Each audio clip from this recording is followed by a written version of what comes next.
Државата сака двојно да ни ги оданочи парите заработени во странство, велат граѓани кои денеска излегува на мирен протест, овој пат блокирајќи го булеварот пред законодавниот дом.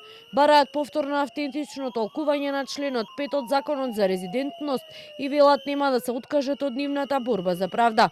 Според нив, управата за јавни приходи бара да платат илјадници евра данок кој тврдат е веќе платен во странство.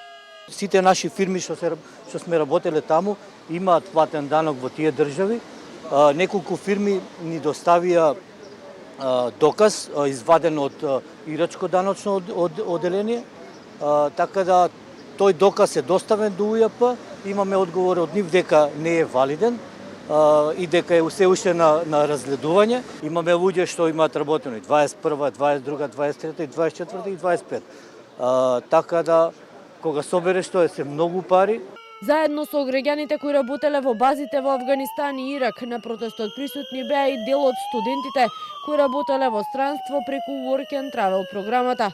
Велат, наместо државата да им помогне, управата бара пари од нив. Двојното даночување не е прво не е корисно, второ не е економски здраво, а трето доколку на ова влада им се потребни пари, нека ги скратат со нова фискална политика, нека скратат од непродуктивни трошоци.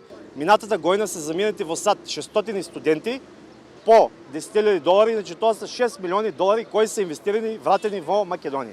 Од Сдруженијето Правда за сите велат ако е потребно, правдата ќе ја бараат и пред суд. Ги обжаливме сите решенија, значи сите што има добиено решение во јануари, тие контактивни се поднесени жалби, обжалени се. Најверојатно ќе спремиме тужба и против управата за јавни приходи. Ние не сме против даноци, ние си плаќаме даноци.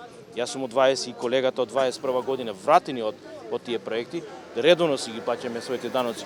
Директорката на УЈП пред една недела на брифинг со новинарите увери дека нема да има двојно оданочување и дека сите оние кои имаат платено данок во странство треба да достават доказ.